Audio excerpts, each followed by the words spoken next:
Hey guys, Squatch here. So today I am working on some 223 down in the reloading room. We were doing some sizing and trimming over on the Dillon CP2000 press, and then I'm finishing those off on the Dillon XL750. And as I'm running this Dillon, I'm running through a lot of primers. And I'm using the Dillon RF100 primer filler. And I done a video on this maybe 6 months ago or so, and it was kind of a first impression video, if you will. And I didn't give it a stellar review, I guess, because there was quite a bit of issues getting it set up and having some backwards primers and things like that. So I thought, let's revisit that video a little bit. Has my opinion changed on it? So let's kind of jump into how the RF100 operates. And then we'll give you some impressions of it now, maybe 6 to 9 months later. So let's jump into it.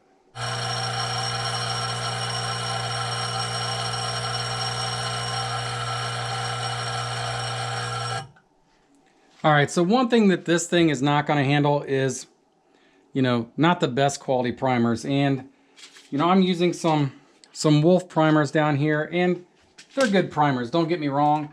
But, they are imported, and sometimes, there's some damage on the anvil, or at least this last batch that I've got into. But one thing that I will say that I like to do is, keeping these bolts that hold the cover on, I just keep them hand tight because you just never know if you're going to run into an issue. So, inadvertently, sometimes you'll have an issue, and it's just easier to go ahead and grab it and not having to grab a bunch of wrenches. But let's back this primer out that's stuck. And you can see here, hopefully I can get this to show up. The anvil, let me get up here a little closer, is sticking out of the cup. And it'll catch on this cover plate right here. So, and I've just run into that here recently on the last batch of these primers, but that's something that's no fault to the unit itself. It's just part of the, part of the game that we're in right now. So I'm going to get this put back together. We'll show you how easy it is to use. But again, one quick tip, I just keep these bolts here finger tight. So if I got to address any issues, I can do it rather quickly. Loading the RF100 is pretty simple. Basically we're going to take our primers like so. We will slide them out and let them fall into this tray area. Then they will vibrate inside. So I just wanted to show you guys, here is a CCI primer pack, and you can see you've got plenty of room there to get the sleeve pulled out and not spill any. Looking at a different size, here's a Wolf that we were talking about earlier. As you can see, there's still plenty of room to get that pulled out. The only ones that are a little bit tricky, and they still work, is the old Federal primers. The packaging is basically as big as the tray itself, so you have to be pretty careful, pretty steady hand to get all those primers to fall into the tray prior to turning the unit on. I'm not gonna lie, I've spilled a few primers, especially these Federals, all over my workbench, just because of the size of the packaging, but it's doable if you take your time and do it.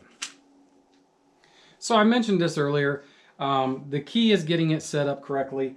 And with the newer units, some of the old ones don't have a rheostat switch, but on the new ones, they have a small rheostat switch here. You can adjust the intensity or how much that vibrates as it pulls the primers through or pushes it through the little feeder bowl in here.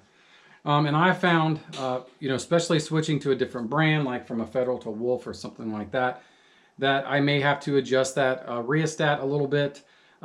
Just because I think the surface of the different primers, especially if they're plated or whatever, they slide a little easier than others.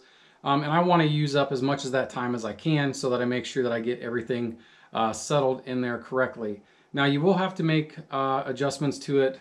There's a couple little knockouts here that flip the primers over. So you'll want to adjust the intensity up enough to get it past those if it's not upside down or so on. So it'll move forward.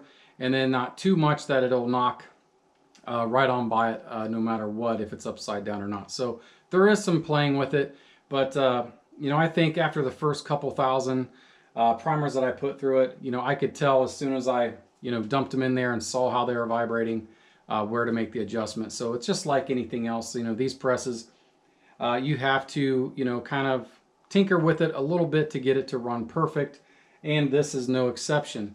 Again, it's not perfect, guys, and you know, it's not unrealistic to have at least one in your box of 1,000 primers that is backwards.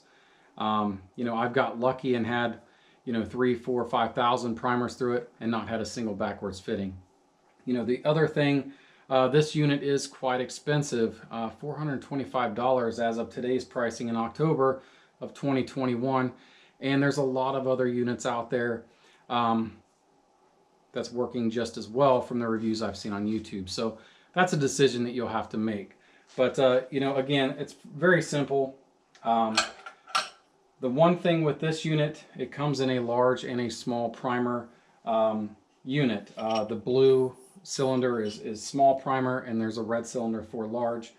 And there's some changeovers that has to occur to make that happen.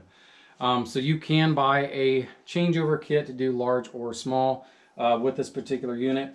And I think I didn't check the pricing on it recently, but it was over $100, I think, to get the new cylinder and the changeover pieces that you would need for large primer. So that is kind of the overall and where I'm at with it right now. So let's rearrange here and wrap up this video.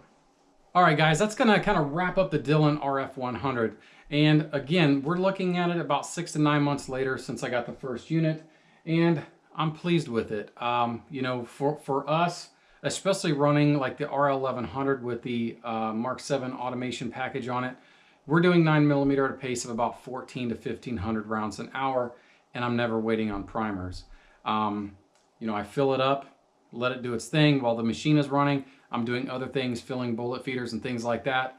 And by the time the machine's ready for primers again, it's already done. I'm loading them and just hitting go, and it's on its way. Dumps more primers in. So it really streamlines the process if you're doing that kind of volumes. And even on, you know, running the XL750, that's, you know, it's no slouch, you know, 500-600 rounds an hour, pretty easy on that. You're not going to be waiting on primers. And, you know, using the flip trays and things, there's nothing wrong with that. But if you're just looking to pick up the pace, you really can't go wrong with this. I haven't tried like the Vibra Prime or the new unit that Double Alpha makes. I can't comment on those, but I've seen some good reviews on those as well. So maybe a more economical solution for some of you guys on a budget, and you want to pick up the pace, maybe that would be a good option as well. But I wanted to do this video to kind of, like I said, my first video on this, I wasn't thoroughly impressed, especially with the quality and what my expectations was with all of the Dillon Precision products that I have so far. So it was a little disappointing at first, but just like anything else, once I got through tinkering with it, figuring out the process a little bit better, I don't have any complaints with it whatsoever. So if you guys would, if you like these videos, hit that subscribe button, hit, you know, like these videos, comment. That does help us with the YouTube algorithm. It helps, you know, from a monetization standpoint. These videos aren't cheap. They do take a lot of time to do. So anything we can get any help with, we do appreciate it. Got some new stuff coming here pretty soon. Looking at our off-road buggies coming next week, I think. So we're gonna start the build process on that. We were waiting several months, so getting out and doing any riding looks like we're going to hit right in the dead of winter. So we're going to be doing some upgrades, going to take you guys along for that ride as well. But until next time, guys, God bless.